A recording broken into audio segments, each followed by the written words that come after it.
the Intermountain West Blue Trails Manager for American Rivers. Thanks so much for joining our monthly training webinar for the Blue Trails Guide. And this month we're focusing on social media, channels for your cause. So just a couple of quick things, guys, before we get started. This will be about a 30-minute webinar or so, and we will be focusing again today on social media. So just a couple of quick things with in regards to technical support.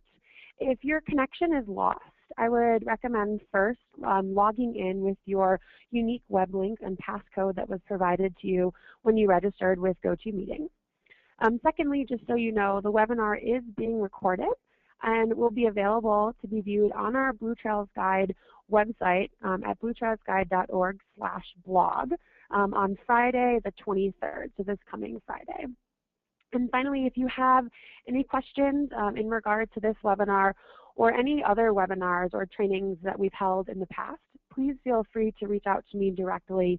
My contact information is on the screen in front of you right now. And then a couple of quick things about asking questions. So we encourage you guys to ask any and all questions that you have throughout the webinar. There is a very nice little question box in your GoToWebinar toolbox on the right-hand side of your screen, and you can feel free to ask any and all questions throughout the webinar at that point. We'll leave about 10 to 15 minutes or so at the end of the webinar to answer as many of the questions that have been asked as we can at that point.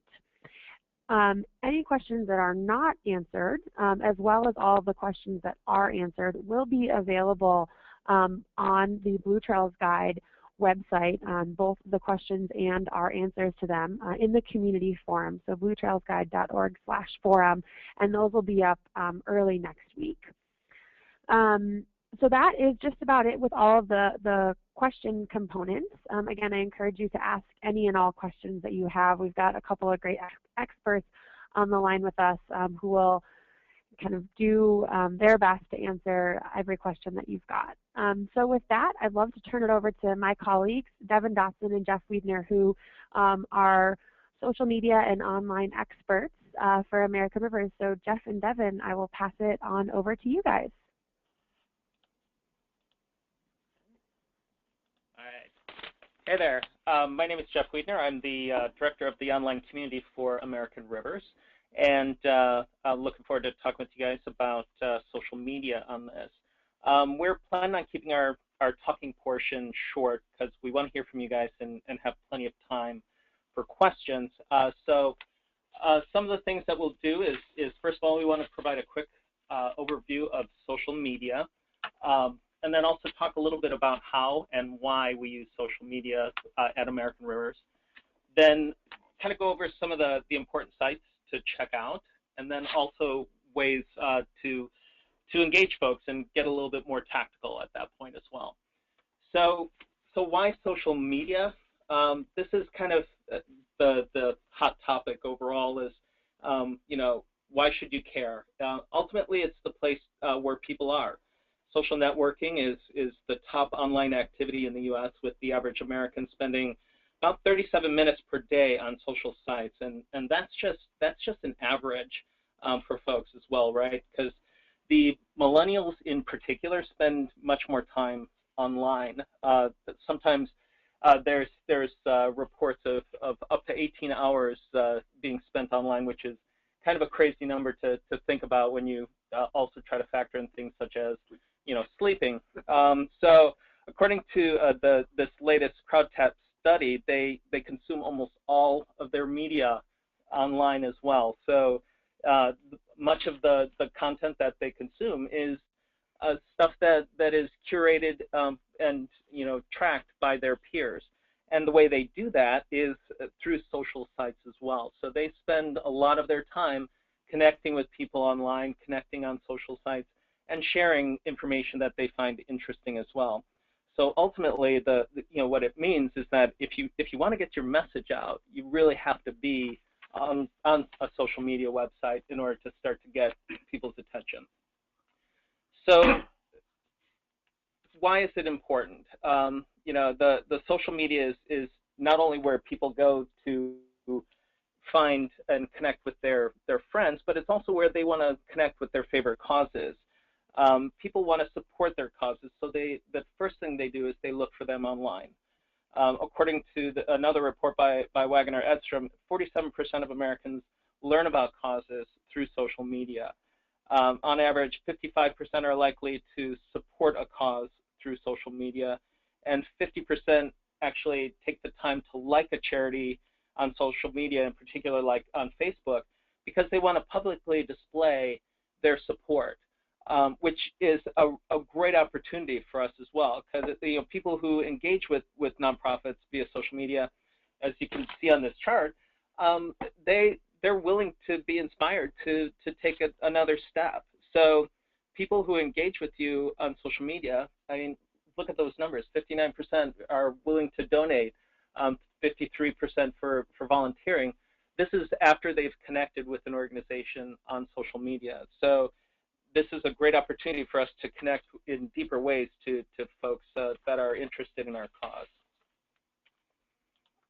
So for American Rivers in particular, we've got a number of social goals. Devin can go into the tactics more deeply, but first of all, we look at this as a great way to connect with people who are interested in our issues. Find new people, find new donors. Those are kind of key for our overall growth. We also look to engage our community. It's important to not just focus on the new people, but stay in touch with our current supporters as well, as find out what they're interested in, and really make sure that they're out there and sharing our content as well. Retaining donors, this social media is one of the best ways to retain donors as well. People want to see that they're on the winning team, and a great way to do that is to share information about our work and really kind of show that their support is providing a positive impact. And one of the areas that we're really focusing on this year is connecting with the media. This is reporters from national as well as local type of venues. Many reporters are on social media, especially on Twitter. They're looking for their next story, but they're also using social media to get more details on the stories that they're already covering. So this is a great way to do media relations, is reaching out to people where they're having these conversations as well. So in terms of joining the conversation, this is, social media is really kind of the place to be for that.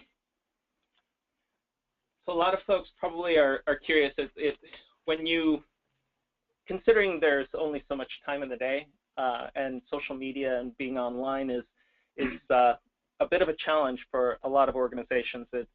In particular, it's if we're looking at a small organization, people are wearing a lot of different hats. And we understand too, because we can't be fully active on every single one of the social sites.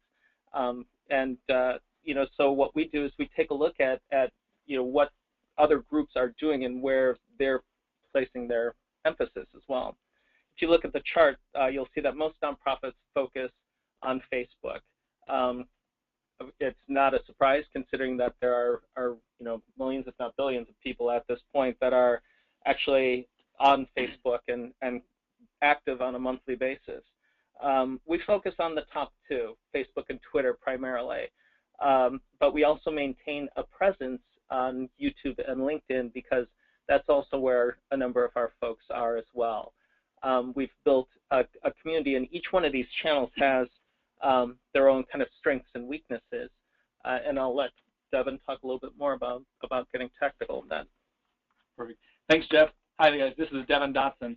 I'm Associate Director of Communications at American Rivers, working closely with Jeff and helping from the Facebook side of our social media. And so, as Jeff mentioned, you're kind of looking at social media. There's lots of options.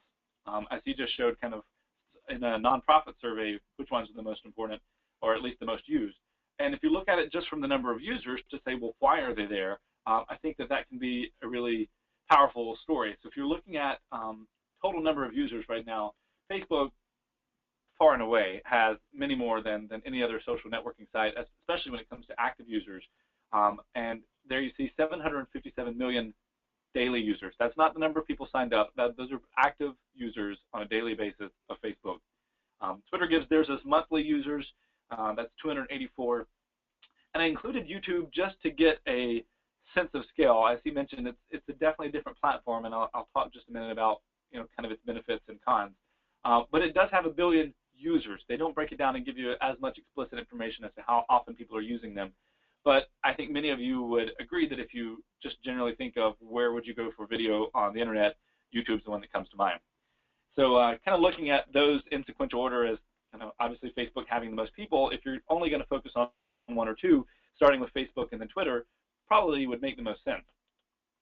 So looking at really, okay, we've talked about who's kind of the biggest and how they have the most people, but what's really the pro or con of each of these platforms? And Facebook has really built itself on being very shareable in the sense of giving media to consume. So think of photos, videos, pieces that are very engaging in the sense that you want to see them. They've made their photos big. They're not really small. And so when you look at the features, as I mentioned, the big photos, but also videos, if they're hosted on YouTube, or even you can upload them directly to Facebook, they play directly inside of the Facebook channel without popping you out to a separate experience, which tends to encourage more people to play them. The links themselves will allow you to have really big photos, almost as big as just a photo post if you're posting like a link out to your website or to a news article somewhere. And there's no defined short character limit like there is on a few of the other ones, which can be really useful if you're wanting to share something that's a bit longer than just 140 characters. But it can also be a double-edged sword, because if you're writing too much information, people might not be clicking through to follow onto your website, or you might just lose them and not engage them because there's too much copy for them to read.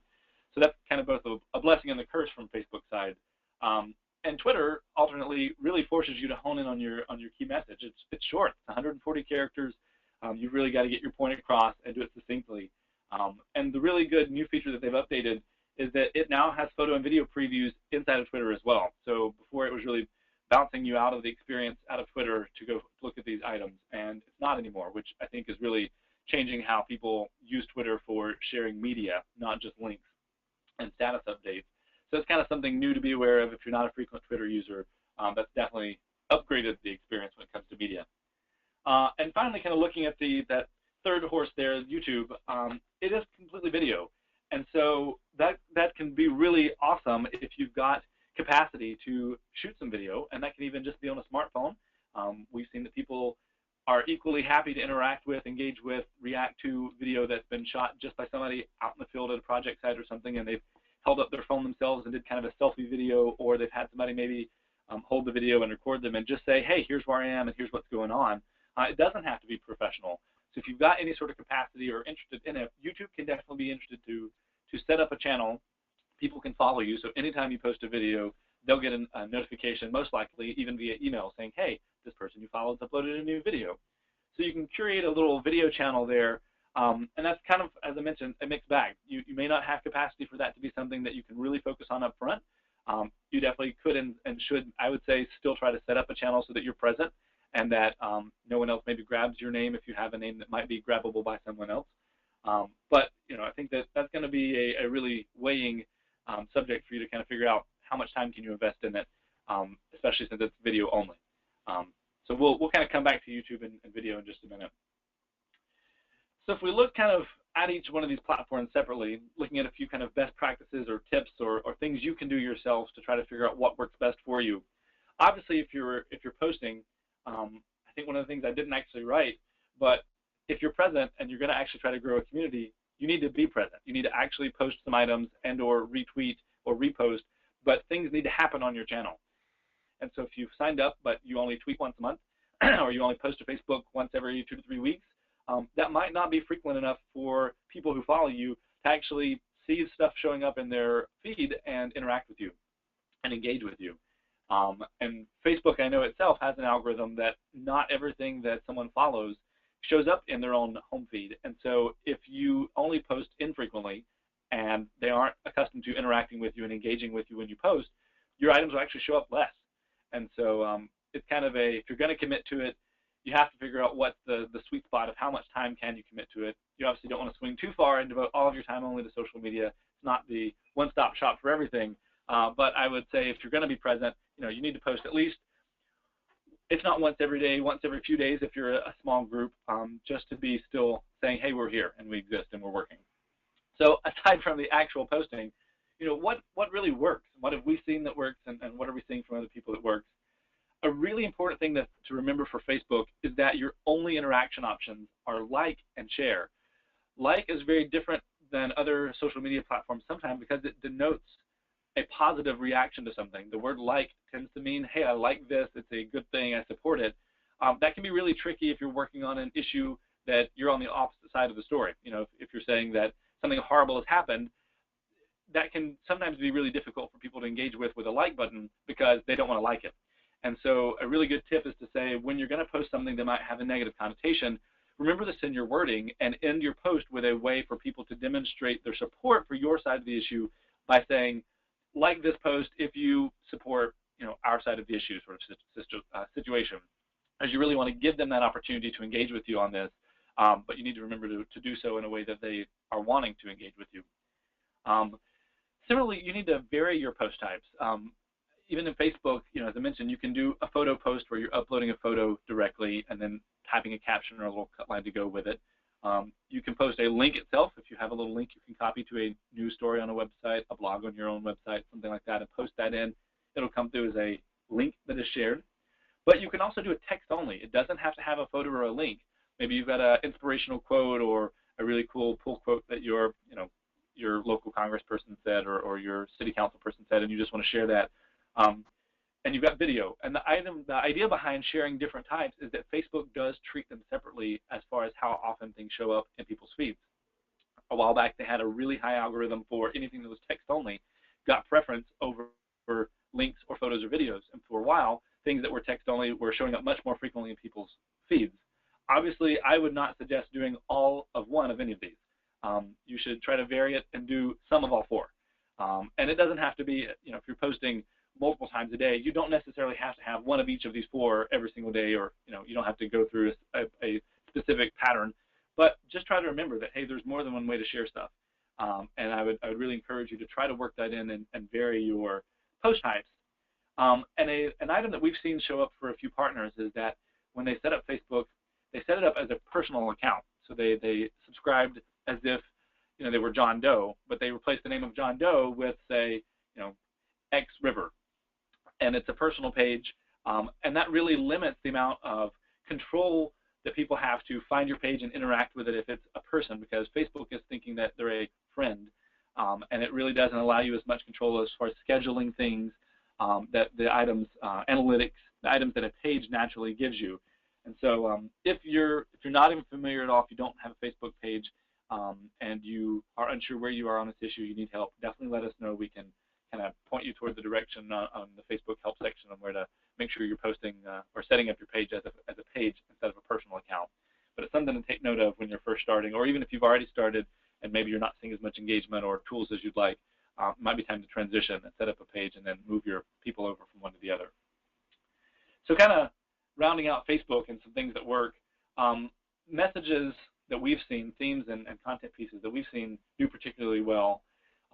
Project updates and successes, kind of the telling people, hey, come be part of the winning team. We're getting stuff done. Here's what's going on in the world that we work in. And so from your standpoint, it might be in the river community or trail community, something happening in your area for recreation. But it's really trying to post things if you're doing work, and it doesn't have to be finished. You don't have to wait until you've got a project finished. In fact, you can say, we're really excited that this bill just got passed by the City Council. It's going to allow us to extend our recreation access points for the river. We're looking forward to getting started on this in the next few months. And then as you're getting started, you can share that. Hey, we're really excited to be getting started on these new access points to help you guys have more places to interact with the river. And it can be incremental throughout the entire process. So anytime you have, hey, we did more work today and we did X thing, really just sharing that, hey, we do exist and we're getting stuff accomplished and we're working on things. And so project updates and similarly successes, definitely celebrate your successes and celebrate them more than once. As I mentioned, there's different post types that you can post. You can post a photo, you can post a link, you can post a quote, a video, and definitely do it more than one way. Not everybody is on Facebook all the time. and they're not all interacting and engaging with everything all the time. So say it more than once. Jeff and I have the adage that comes through is that, say things more than once, and when you finally think that you're sick of saying them, people are finally probably starting to see your message and get it. And I think that's something to maybe remember, is just because you've seen something and you posted it once, you know that you posted it, but not everyone's there with you all the time. And so repost. That's true for Facebook and Twitter as well. Twitter even more so because of the short lifespan. So as I mentioned, be part of the winning team. People want to feel like they're part of a positive success story. And it doesn't even have to be things that you yourself have gotten done. If you have partners or there are news stories, anything that's kind of related in topic, that can be useful because you can also just be kind of a curator of general news about your topic. If there's things happening in the state or the trail community, obviously people are interacting with you because you're a trail. They care something about trails. And so if there's some new National Trail Day or something like that, you may or may not have a large role in it, but you can still share that sort of information. And it's another way for people to see you being a part of that community. And finally, there's a schedule function. If you set your topic, your organization up as a page, as I mentioned, instead of a personal page, it allows you to schedule things. And so you might be on the East Coast. You might have people that are following you not in your own state. They might be across a different time zone. So their after dinner time is going to be an hour or two different than yours. Or you might want to post on the weekends when maybe you don't want to actually be sitting at your computer all the time because maybe you're out on your trail. You can schedule items. It'll let you schedule them quite a ways in advance, even if you know that there's something happening. Instead of clicking post at the end of your time, you can do a little drop-down arrow beside it and say schedule, and let you choose an exact time on an exact date. And we definitely encourage that so that people can interact with you across the board at multiple times throughout the day. So looking at the other really big one, looking at Twitter, as we mentioned, 140 characters. It's enough to say something. It's not a lot to say a whole lot of stuff. And that's, I think, both really useful, can be complicated for some people to really boil it down, but I think it's really useful because it makes your message get across. What is it? What's the key point that you're trying to say about a story, about an article, about an issue?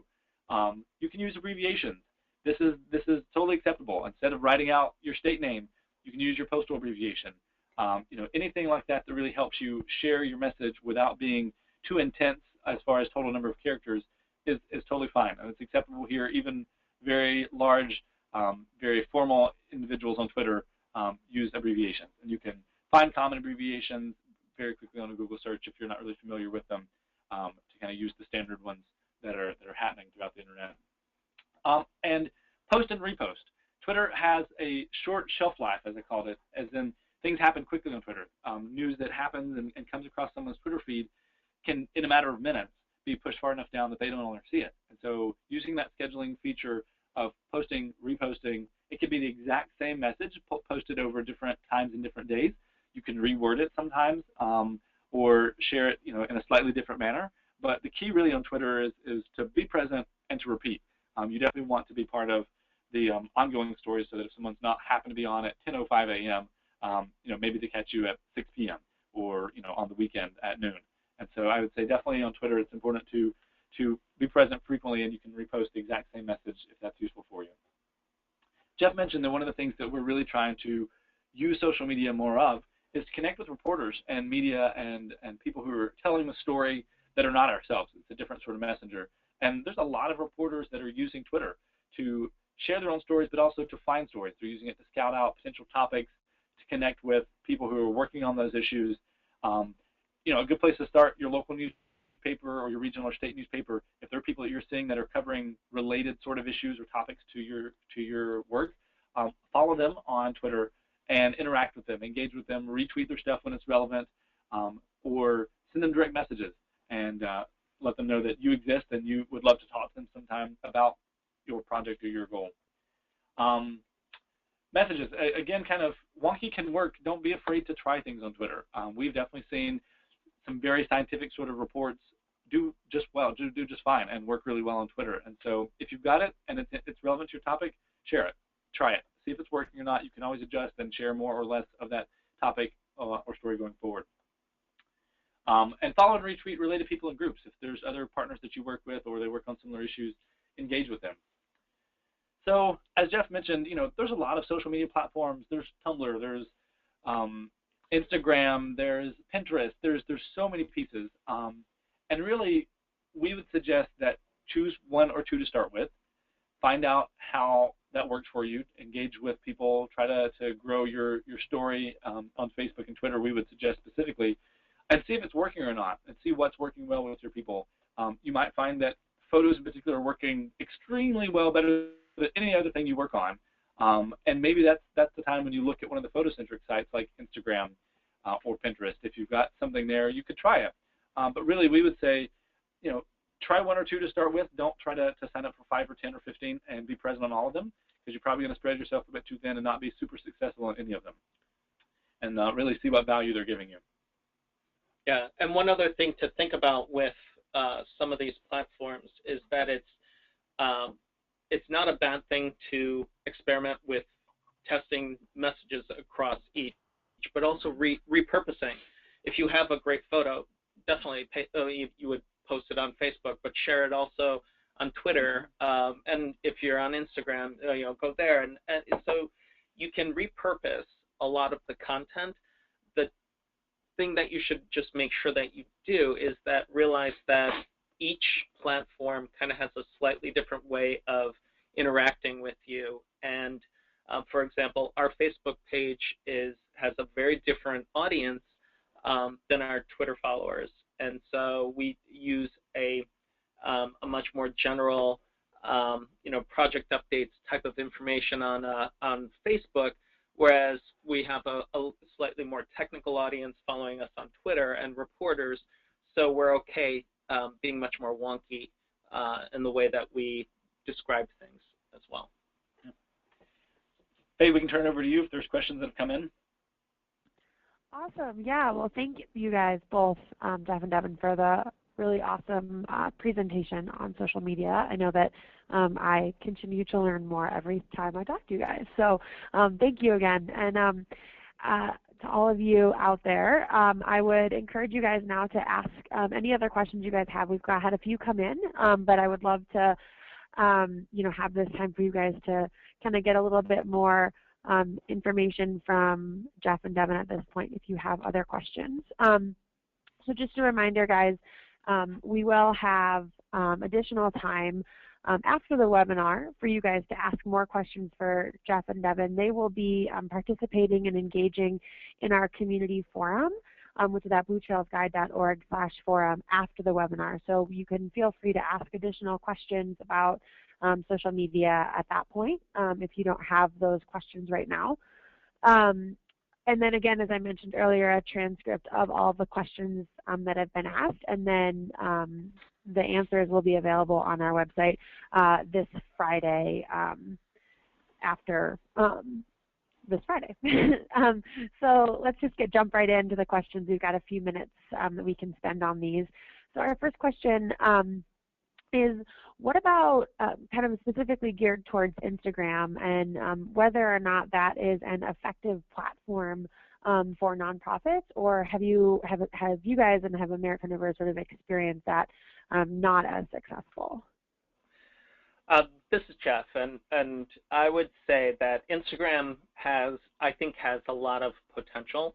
Right now, we're not seeing it in a lot of traction with our folks in the goals that we have, which is a lot more engagement around getting people to take, for example, an advocacy action. Instagram is great for photo sharing, and it's similar to things like Pinterest, where you can share a lot of beautiful photos. It's kind of hard not to, when we're talking river conservation, to not show photos of the rivers and such. But for us, it's a little lower on the food chain, only because we're not able to get people to kind of take the next step.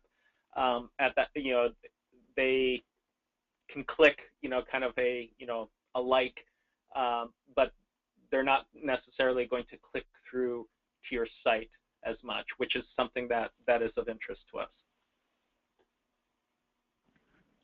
Awesome. Thank you, Jeff. So our second question that we've got is which I think is really interesting, and I feel like a lot of people kind of have this question when you post pictures up on Facebook or Instagram or whatever it is, but how can you protect some of your the media of your organization when you put it out on social media pages. So how do you suggest that as an organization, you would maintain ownership of the photos? A lot of, I know private of the kind of property rights and things like that. And I know I just botched whatever social media term that is, but basically just asking how you would protect those photos. Sure. So to start with, in case anyone is unclear, anything that gets shared on the internet, it exists and it will always exist in some form, and anybody has the ability to save it or share it or have access to it. So if it's something that you have a relationship with a photographer and they are not comfortable with their items being shared elsewhere, please respect that, and that relationship is going to be much stronger for you if you do, because once you share things, even as much as you might try, there's always ways on the internet to save and share and keep. And so that's kind of the first rule of thumb, is that know that once you posted it, it exists and will forevermore exist in some form on the internet. But aside from that, obviously photos are very impactful and very emotional, and that's why it's important for, I think, a lot of people in the environmental community to use photos to demonstrate the places we're trying to protect or work on or celebrate them or interact with them in some way. And so to start with, if you've got photos and they were taken by people, if you're doing a photo post on Facebook or Twitter, write photo credit into it when you share it. It's a very simple step, but it's step number one that pretty much has to be taken. So if you do have, a John Doe photographer, say this is the X River Trail photo by John Doe photographer, and make sure before you share it that you have permission from the photographer. If you have a relationship with them, you can ask them, hey, we'd love to share your photos on Facebook, Twitter, Instagram, that sort of stuff. Would that be okay? We'll provide you photo credit. Get some sort of permission from them, and definitely don't just go to Google and type in X River and pull a photo and share it, because you might have pulled a river by a photographer that hypothetically is represented by Getty Images or some very large organization that is there to protect content from people, and they're trying to sell their images. And you definitely don't want to get into a situation where you're running up against a potential legal issue because you've pulled a photo from a search that you didn't actually have permission to use. On the other hand, there are some great resources for free photos. Any of the federal agencies and organizations such as EPA or Bureau of Land Management, those sorts of issues, they're government photos, which means they are owned by the people. And with credit, you can share any of their photos. So if you're following or interacting with them on Twitter or Facebook, or even on places like Flickr, you can use their photos and share them to help tell your story and giving credit to those places. There's also a resource on Flickr if you're a Flickr user or want to be. If you go to flickr.com, it's just the real word without an E. You can do an advanced search that says show me only Creative Commons photos. And Creative Commons are photographers or people who've uploaded their photos and said, you know what, I'm okay with you sharing my photo as long as you give me photo credit.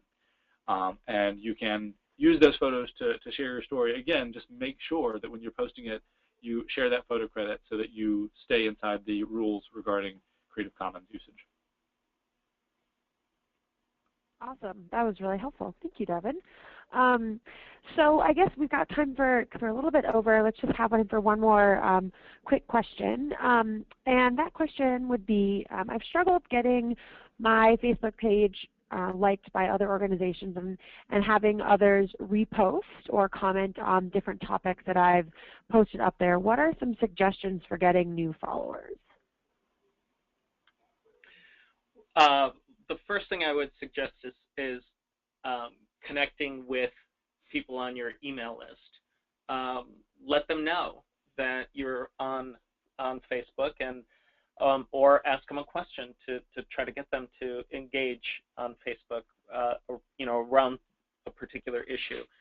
That's the email is an overlooked tool because which is unfortunate because they've opted into receiving communication from you, and it should be a little bit easier to get them to move over to the social media platform. So that would be the first thing that I would suggest. And then, as trite as it might sound, make sure that you've got content that is shareable and worthwhile.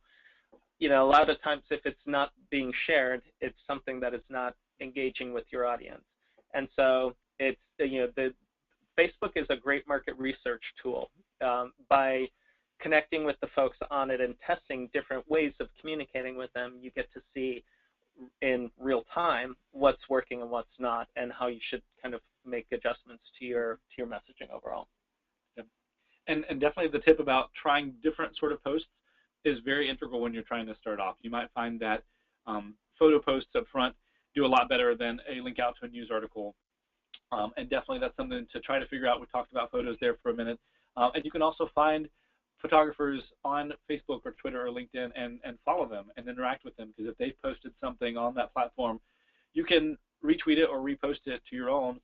Don't save it out and upload it separately, but if you just hit the share button and share it, it links back to their page showing that they were the person. You can do that, and it can be topical and relevant to your issue, and a way to kind of drive more people to interact with you as a content curator, not just a creator, but somebody that's holistically working on an issue. And so I would say you can do that as well.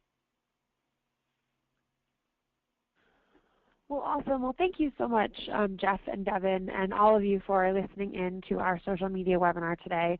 So as a reminder, this is, has been recorded and will be posted on our Blue Trails Guide website page. So I encourage you to come back, view it, maybe you share it on your Facebook page with some of your friends so others can learn more about social media.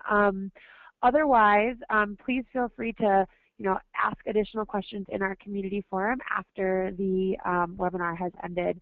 And then, as always, guys, I encourage you to reach out to me with any additional questions about the webinar series, any topics that you guys think would be really great to have a training on. I'd love to hear your feedback. So thank you guys so much again for joining us. And don't forget that we've got our webinar next month, focusing more, again, back on stakeholder partnerships and conflict resolution. So thank you guys for joining us.